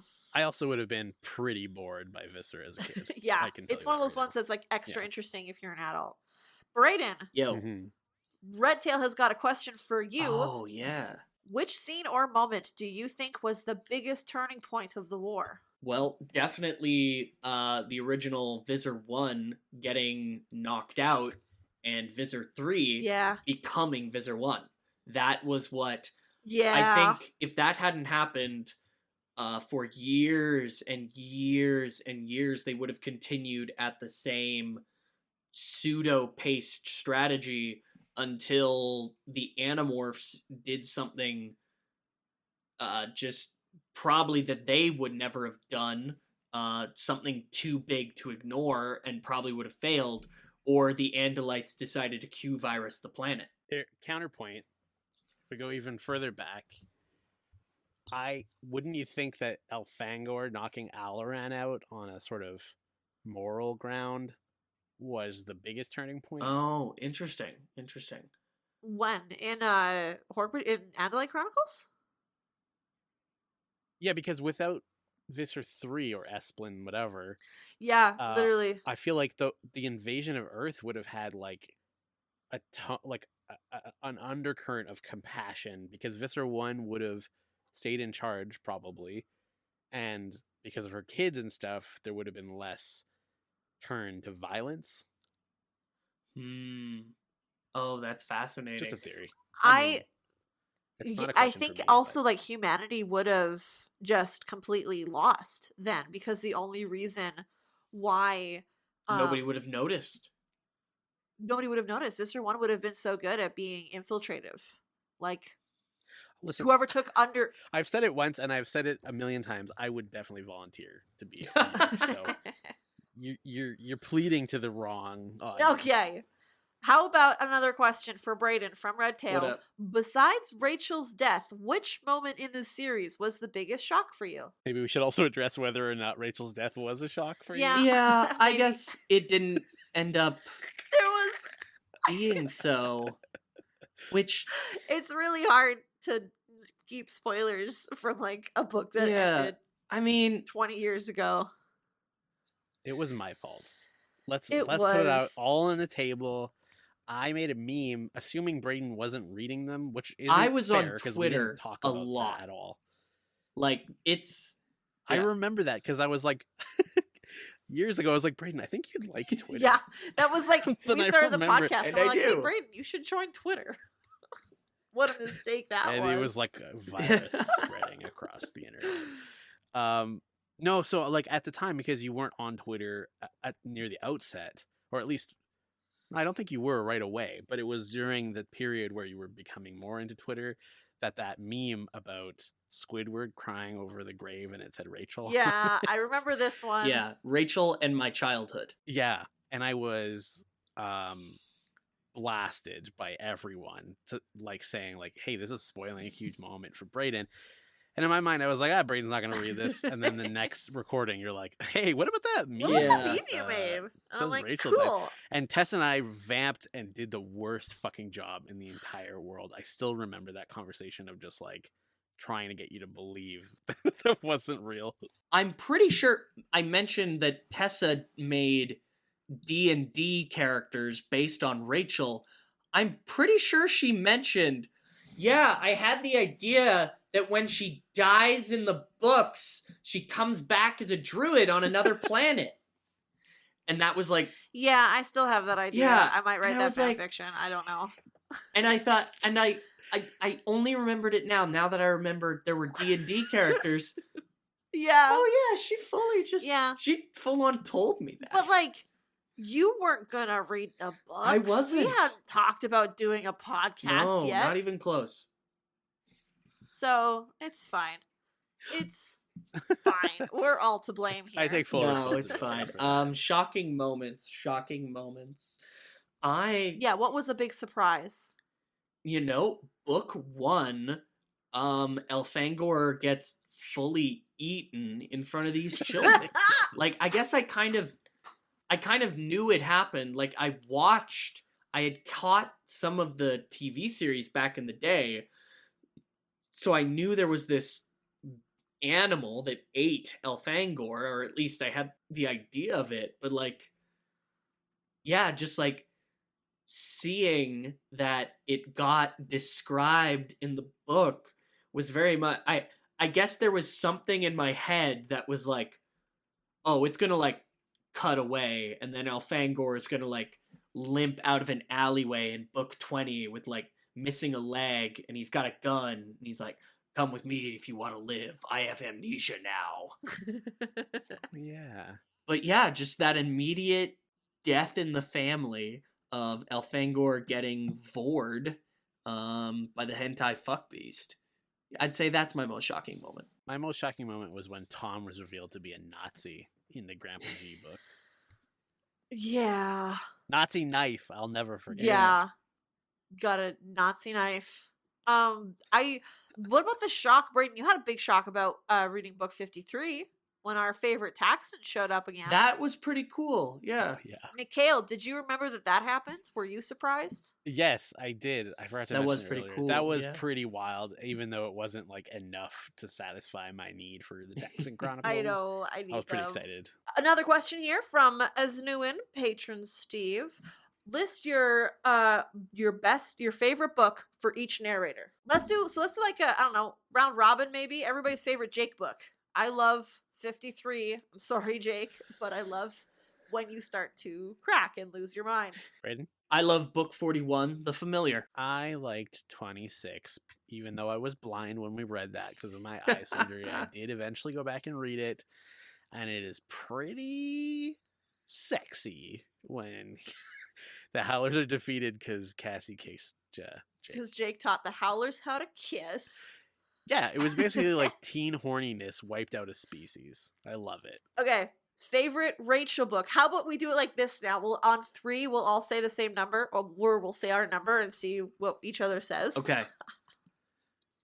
Okay.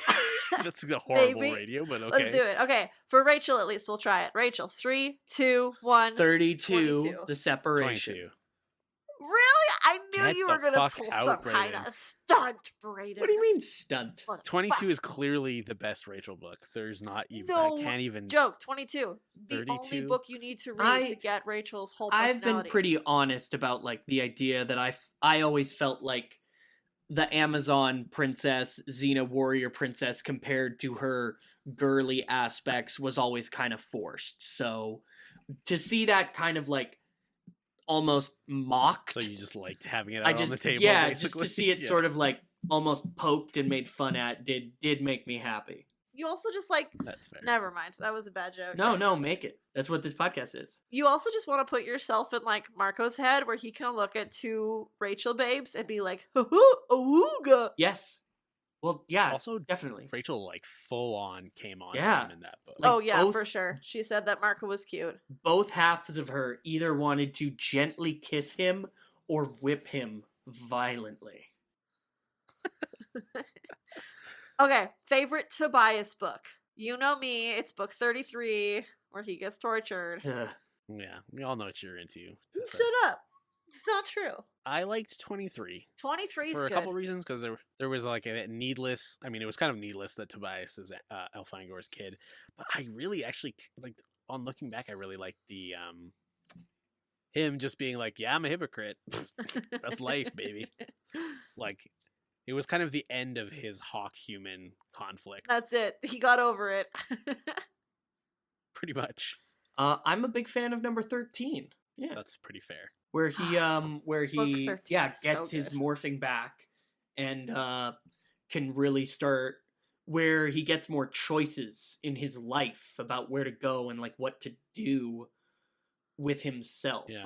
I feel it opens up his suffering a bit more. I will say that like as a kid, that blew my mind because like just like the concept was like, holy shit, this motherfucker's back Yeah. in the game.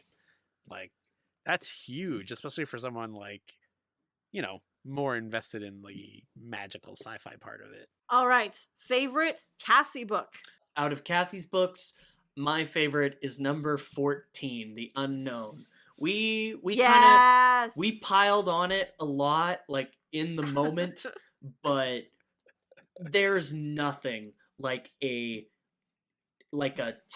78-page build up to a toilet joke to make you really appreciate where these guys are coming from. And the middle morph in this one, beyond reproach. It's so terrible. It's so terrible. I like 50 a whole lot, but I think 29 might just eke it out in terms of favorite. Where she goes like her solo Yeah. mission to the Urk pool. Okay, 29 is like from like a storytelling point of view was easily the best Cassie book that ever existed. From a straight up just like, hey, it's been dark lately, let's have like a redonkulous story where a buffalo or like I think the buffalo gets like blown up or something, doesn't it? The Buffalo book, yeah. That was amazing. I would say my favorite silly Cassie story would be the Australia one. Yeah. That one was also they're pretty fucking crazy. She's got really good silly ones. And the Helmicrons? Come on. The first Helmicrons was a Cassie one. Was the second one also? No, the first one was Cassie. Which was, I believe, better than the second one. The second one was Rachel and Marco or something, wasn't it? Yeah. Yes. Yeah. Speaking of Marco. Best Marco book? Oh, man. 5 is great. 30 is great. 45 is great. 51 might be my favorite just because it's fun. It's so like lighthearted, but it ends on such a fucking dark and scary here's the note. thing. There's not a bad Marco book. You're right. There's Well, not. I've got to say, no, you're right. 45, the Revelation, that is the penultimate Mark. It is literally the penultimate Marco book. The next one he's in he narrates is the absolute, and then it's the end.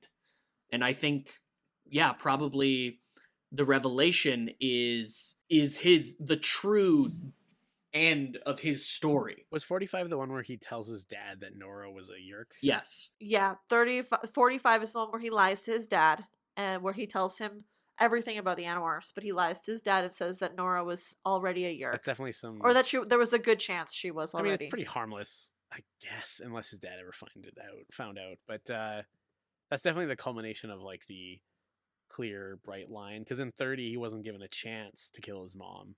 No. But he did have a chance to like kind of kill his dad emotionally. Anyways, in 45, he actually he sees Visser 1 die and he saves his mom, and it's just so... That is pretty good. It's just such a good, I'll agree with Brayden. It's like a closing of his arc. Like his story is kind of done there, and that he still has to live for, 9 more books. I think that's why number 5 is my favorite, because it's like not sad. It's just like this amazing, like, Marco was not in the game until he had some personal interest. So it was like an origin story, an emotional hook, but also it was full of like good ass Marco jokes. Yeah. Yes. And he tried to save that old dude at the beginning. No. It was sorry. Remember what? he saved that old dude at the very beginning, and then that guy like drew a gun on him. Yeah, no, the mugging, and he completely loses the milk because he turns into a gorilla in the alley. Yeah, and then when he tells everyone about it, they're just like, Yeah. Wow, that was a dumb story. And he was like, what the fuck? Shut up. It was before he got his haircut, book 5. He still had his beautiful hair. Okay, last but certainly not least, Axe, best book. I love book 28. I know, Mikael, I know you hate it, but I love the it. They experiment? go become cows, fuck and it's so funny. God, what a waste of time. And Axe is watching TV, so he's like, I am young. I am also occasionally restless. For me, it's got to be 38, The Arrival. The first time Axe really, really has to put his loyalties to the Andalites beside his loyalties to Earthlings, and either go with obeying what the Andalite High Command physically wants to do on this earth, or oppose it. I really liked 38 as well, but not for that reason. I just liked it because there was like a shitload of Andalite culture lore. Yeah, true. Yeah. Why did you like 38? I mean, like, they're both good reasons, obviously, because there was a lot of Axe, like, arc development, personal character arc development in that one. But I liked hearing about, like, the fucking coffee herbs that they eat, and, like, the like... Just more lore? Exactly. I About just wanted more Andalites? Andalite Yeah. lore. There was a bit of it in 16, but not enough. Wait, not 16, sorry. 18, yeah. You mean? Yep. Question from Horatio Octagon, who I was wondering, what's our favorite episode of the podcast? And I'm like, wait, we can listen to these? Yeah, that always blew me away that you guys didn't listen to the episodes. I mean, I mostly listened to them because I was scared I missed something in the editing. Hmm. So I was just checking to make sure I didn't leave anything stupid or embarrassing in there. I don't know. Maybe now I will listen to them. I just felt like it was like I would always feel like, oh, I just said this. Oh, totally. I don't need to, you know. It's like Whoopi Goldberg saying, like, I never watch my movies because fucking it's work. Why do I want to remember that I was working? Yeah. I do remember I listened to one of them once. And I thought of something, oh, I have something to say here or a joke I can make. And then like podcast me would make that joke and say that thing. Right what I was thinking. Consistency. So for the very least, I'm consistent. Brayden, do you have an answer to this? I have an answer, but it's only liked oh man, was it number 18, The Decision, or was it was one of the Axe books. Sorry Tessa Tessa, wasn't but it's there. one where Tessa wasn't on it.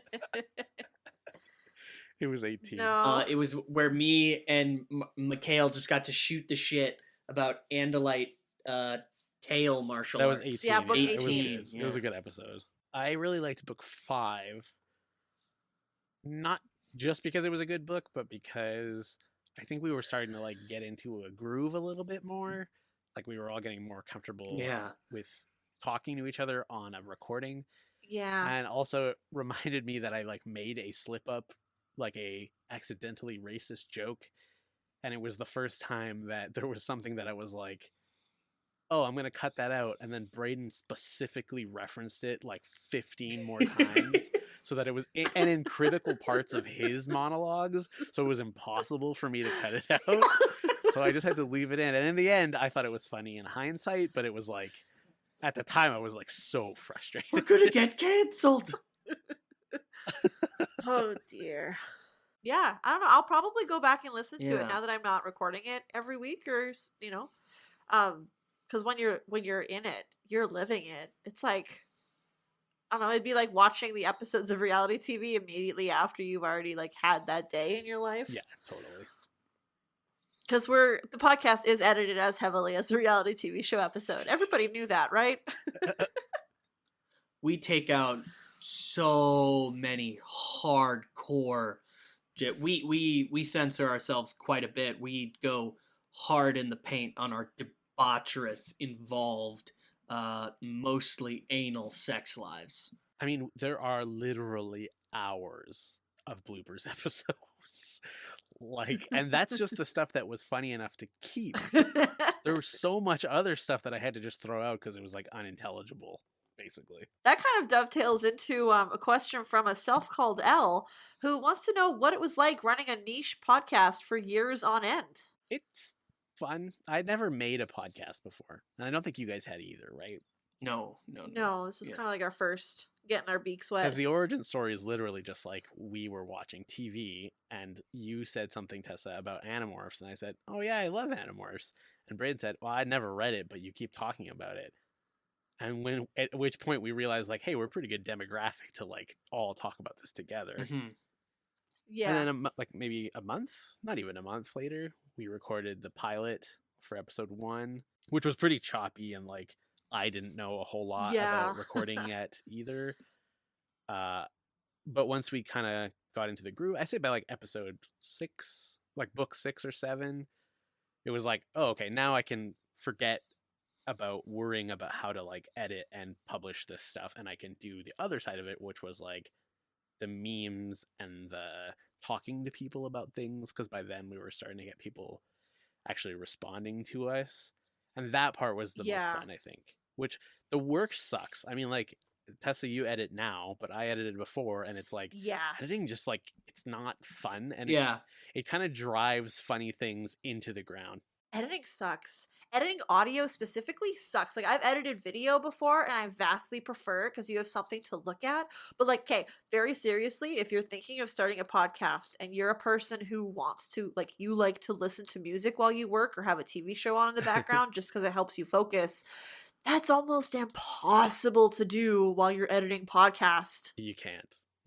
It's entirely impossible. I have found a workaround. If you listen to very soft piano music or chill hop, it does a similar thing. And then what I would do is I'd like color in a coloring book just to like do something so my brain doesn't feel like it's chewing glass, and then you listen to the podcast and see how it goes. But that's also why the podcast episodes that I edited were not nearly as nice sounding as the ones Mikael edited, because he did a whole lot more work into like getting rid of room tone and cutting out all of the extra pauses and keeping it really tight. I mean, Mikael, I don't know if we ever formally said this, but Mikael did all of the music for for all of the episodes. And he did a fucking fantastic job, if I do say so myself. Like, our theme song sounds awesome. I love it. That was fun too, actually, writing all that stuff. The stingers were fun, although a little bit harder.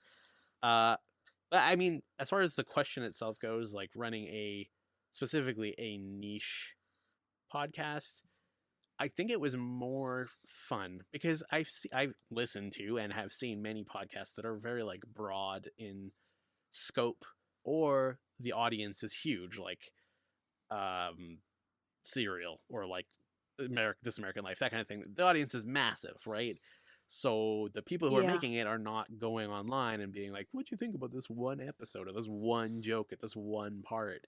But we got to do that, and we were lucky because there were tons of people who were like really cool about talking to us about it and encouraging us. And like when we had some flops here or there where there was technical or scheduling or whatever, people were always very generous. I think we got very lucky to get to a point that was bigger, I'll say, than any of us expected, but at the same time did give us a lot of wiggle room from the sort of fan base to not like, you know, like if fucking Serial missed an episode, missed a week, just like as last minute as we've announced some episodes were going to be late, everybody would be saying, "Holy shit, Ira Glass is dead." Yeah, right. Yeah, like it'd be a lot. We really did, like, I mean, we have the perfect fan base of people who talk to us because they're so very nice and understanding, like you said. And it's also just Animorphs fans in general, I think, kind of tend to be this way because it's a series that's lasted for this long. Like, it's been over for 20 years and people still talk about it, and there's no new content that's being made that's actually Animorphs sponsored. It's just all fan generated. And I think that really was in our favor because people were like, "Hey, more new Animorphs stuff. I love doing this. Let's go in." So we're part of a really great community. And it was like, I love you guys out there. People were really generous with like us being able to produce things at relatively our own pace and stuff like that, and choosing the subject matter that we wanted. But man, people were really adamant about their opinions about the series, not about our podcast. Very few people actually criticized anything about the podcast. Mm-hmm. But wow, there was a lot of disagreement over like things that we had said on the show, all in good fun, obviously. There was very, very, very few. It was very rare to find someone that was genuinely unable to have a rational conversation with. Yeah. Like I did less engaging with the fan base so far, and I've always felt a little bit guilty about that, but just sort of I was very passionate about avoiding spoilers as much as I could, especially after I did not. So, but yeah, everything I saw, this fan base is very passionate, but at the same time, very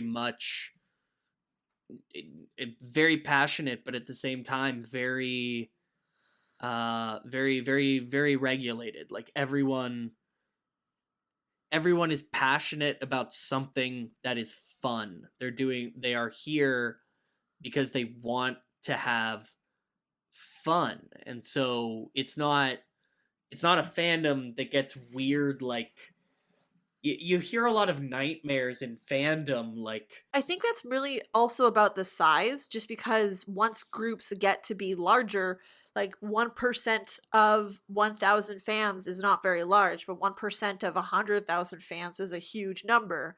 And if there's only 1% of your fan base that gets like too intense about something, or is like a rude person, or is that kind of person, like, that's just, the Animorphs fandom is still really small, so we just have less of those kind of people. And this kind of goes nicely. We love our fans. We've said this. We've had a really nice message from Richard over Facebook recently. That's just lovely, and I'm sorry I haven't responded to it yet. Richard talks about like the final book and stuff, and he ends it with a phrase that I just love. He says, "Gonna miss you slithering in my ears each week." And that's exactly what we did as podcasters. So thank you, I Richard. just wanted to tack one PSA onto that. The only PSA I'm going to do ever is that, like, the number of times, since I was usually the one, not always, but I was usually the one who like saw comments the first time they were made on most of our social stuff, except for Tumblr. A lot of people, and a lot of times I saw, oh my god, I had forgotten about this series until I saw this thing. And it wasn't just on our pages, it was on any of the Animorph fan things, right? But like, we're kind of done now, right? So there's not going to be a whole lot more of that.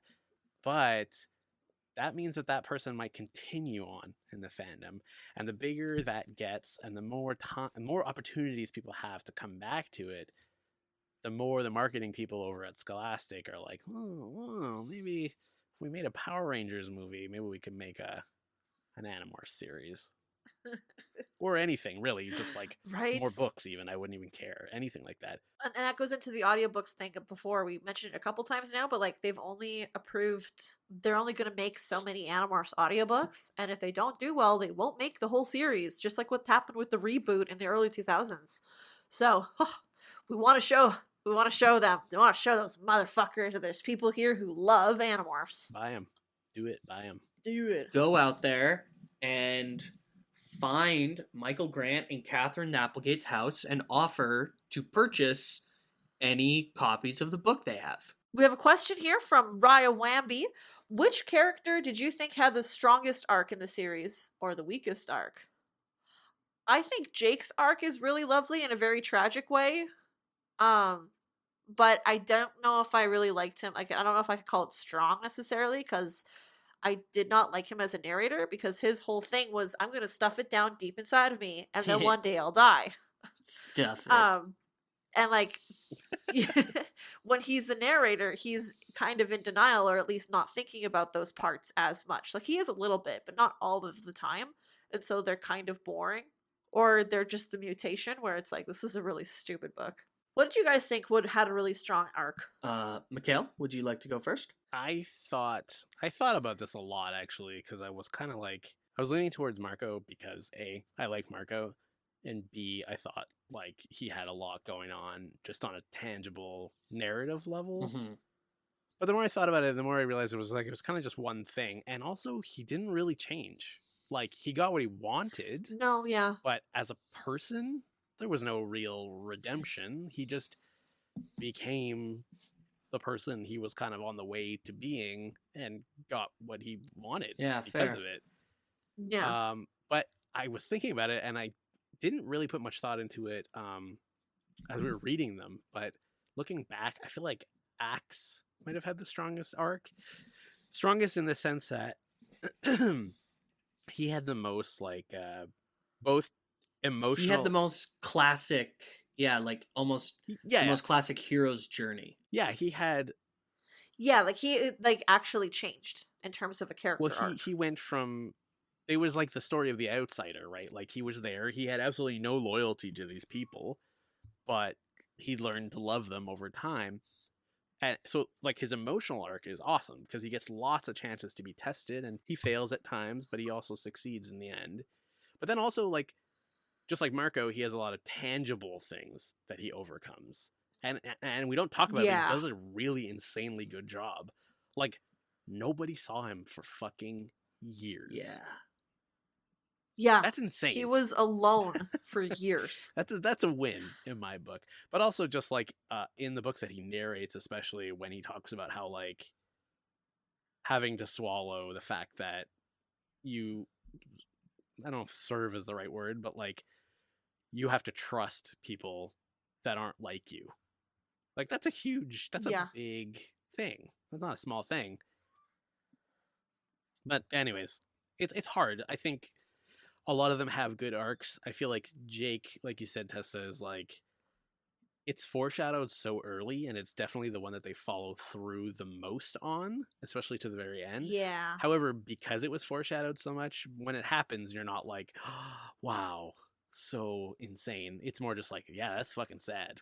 That I knew it was gonna be sad. It's more like it's like a slow decline. It starts off, it's really gradual, and then towards the end it just ramps down. Whereas Axe is more like it kind of feels like he could go either way right up until Yeah. his very last book, and then he finally decides to betray the Andalites like once and for all. I'm gonna side with the humans. Yeah, and maybe that was the other thing, is like there was a lot of tension with Axe's story. Yeah, it felt and like there was a lot of tension Yeah. with a lot of their stories. Oh, go ahead. like everybody had the stakes of life or death all throughout the series, but Axe was the only one that if he really, really fucked up, things would never go back to normal for him.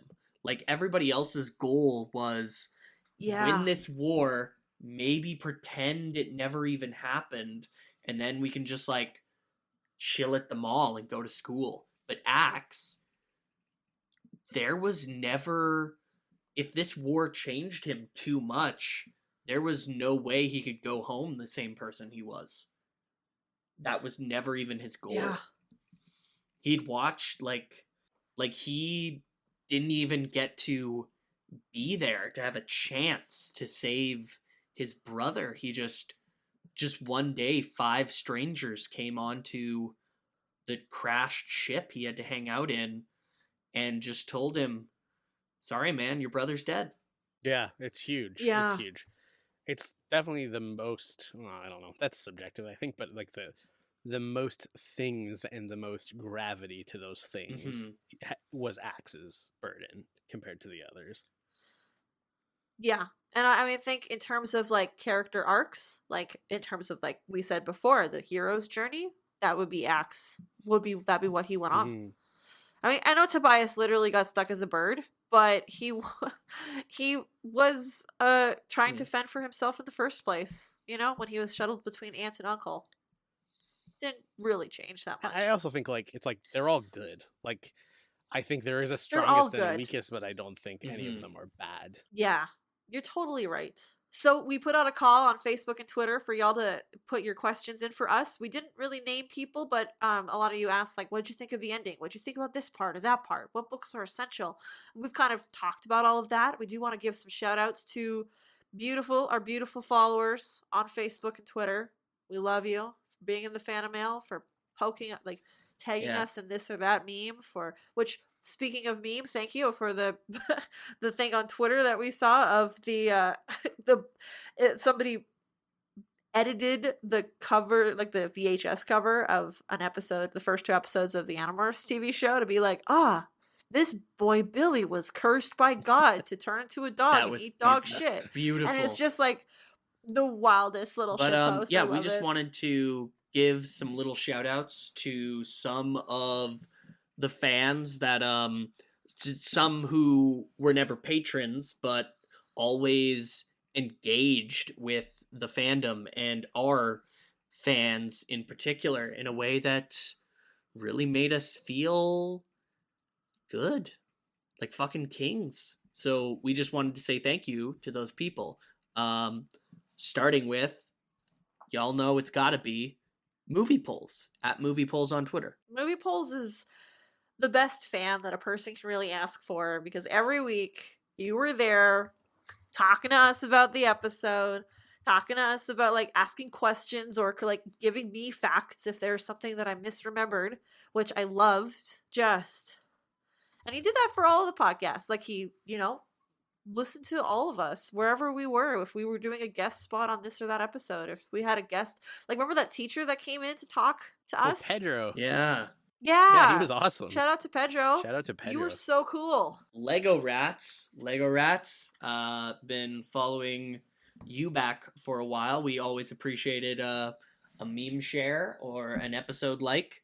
Y'all always provided some good fan mail questions. Dr. Pete, Kingle Mingle, talking about Megamorphs 5 for me and for being there for countless other times before. We got so many good fans that know so much about Animorphs. I know. I'm like trying to remember not remember. I'm trying to include everyone on Facebook. Facebook was huge, as big as the Twitter was. Facebook was huge. There was so much stuff going on the Facebook page that I can't even remember. Like, it's been so long. People were tagging us in memes and sharing things and just sending us messages. We truly, I mean, every podcast says this, but like, come on, you guys, you are the best fans anybody could ask for. On that note, Blake Brinkley, thank you very much. Always a very in-depth poster as well. Just somebody who just really enjoyed engaging with our content. I had a fan mail from Blake Brinkley where he says it's 1:30 a.m. and times like this, I'm going to ask myself the important questions. Like, did anyone else get the vibe that Visser 3 was really into big cats, like a lot? And he's got like a link to like Careless Whisper. So some names are coming back to me from the Facebook. I definitely remember having conversations. Well, Matthew, you know who you are. There's Kevin as well. Yes. Rebecca, that was another one. Gwen. There's quite a few of our Facebook or our Patreon patrons were on there as well. So thank you for that. Early on, we had lots of conversations with US Dutch Kitty as well. If you guys remember that. I was just about to say. Early days. Dutch Kitty. Jacob from the Facebook group, thank you. Oh God, I don't want to forget anybody, but Adam, there's also so many. We gotta mention Adam. Adam. Oh, you can't forget Adam. Friend of the pod, guest of the pod, prolific creator of fan fiction, as well as the Animorphs Discord channel. Thank you to Andrew Vila, also another high roller on the Patreon, who we had on the show, I believe, twice. Yes. Thank you also to Reagan from the Facebook, James. Y'all know who you are. Yeah. And thank you also to Moths, an early guest who had lots of great conversations with us. They were on the Dork-Bajir Chronicles episode. Yes. And I believe so, yeah, because we talked.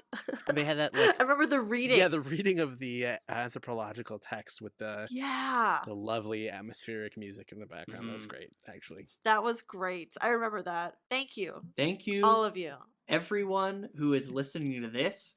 Thank you to everyone who ever listened to any of these episodes, even if you're not hearing this. I will now take the chemical sacrament and send my mind out into the universe. Before we do that.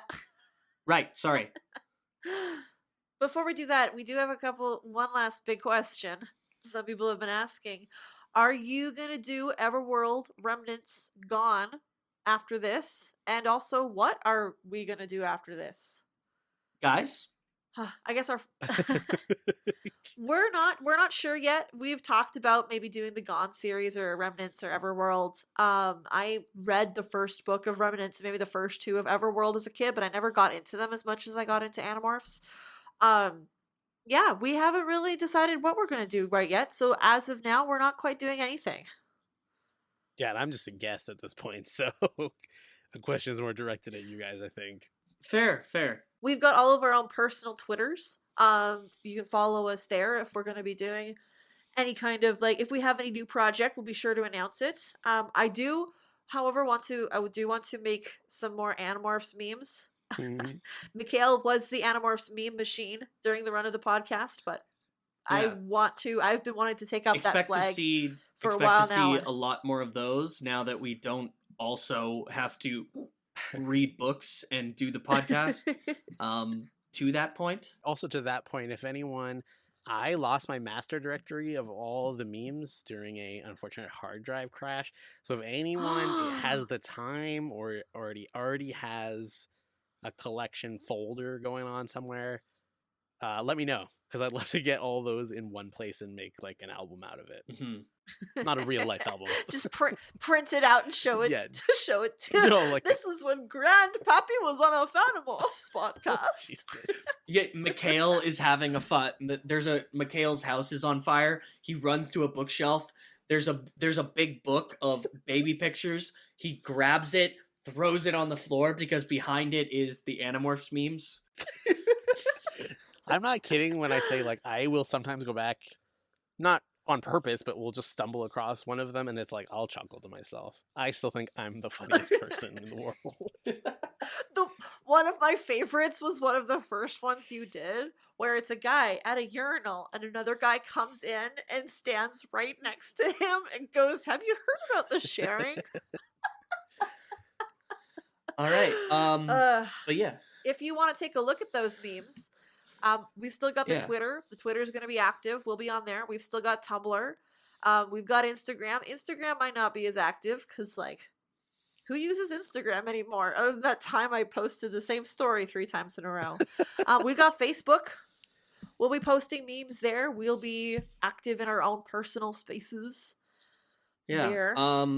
Yeah. Personally, as for projects coming up, please do keep an eye on my Twitter. I am hoping, I am experimenting with sounds and soundtracks and editing to try to put Ooh. together something that's solo right now. A bit of a, if you're a longtime listener, you might have a bit of an idea what I'm talking about, but I have had, I, now that this is over, I'll have a bit more time to experiment with that. So keep an eye on the timeline for that.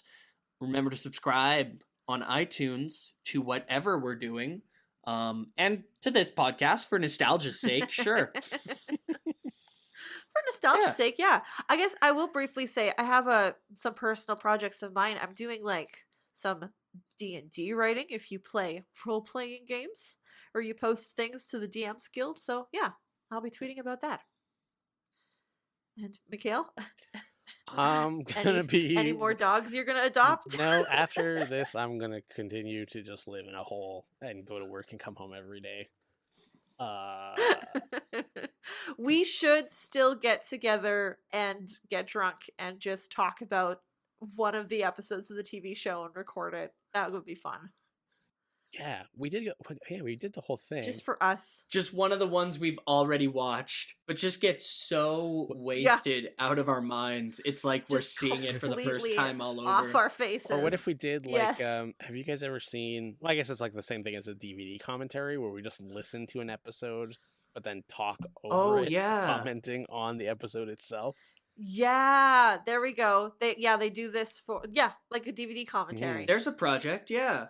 And then I love that. we could do that for 1 or 2. We could do that for as many of the episodes as we felt like doing. Yeah.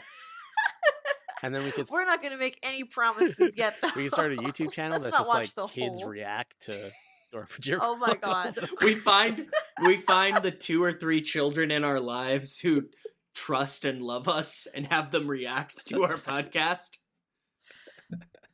We'll just force them to, and then we'll get like, some we'll volunteer at a seniors home, so it'll be like, seniors react to the Animorphs, talking about the Animorphs TV series. There you go. That's content for you. What's hentai? Oh god. Well, for the Animorphs, my name is Tessa, the expert. I'm Braden. It's been a pleasure. And I'm Mikael, the once host, now guest. No, that's terrible. I'm Mikael. I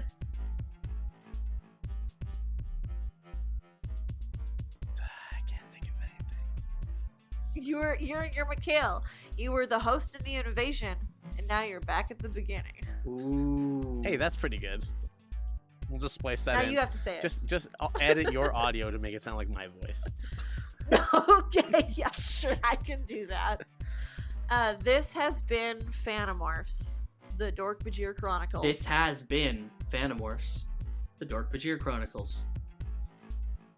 This has been Animorphs, the Dork-Bajir Chronicles.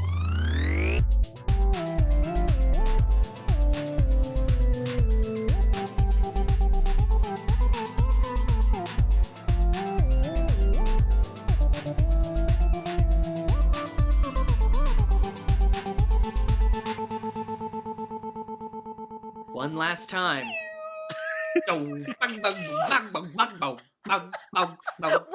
were you going for heartfelt? I was going for like we're cool and above. I'm doing shit with feelings my here. hands. That's real goofy. I was just trying to remember how I used to say the sign off.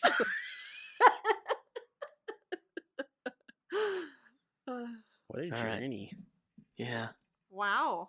This is the last one of this we'll ever record. This is the last blue, purple, and green document I will stare at ever. Ever again. All right. I'm stopping the recording. Yes. Me too.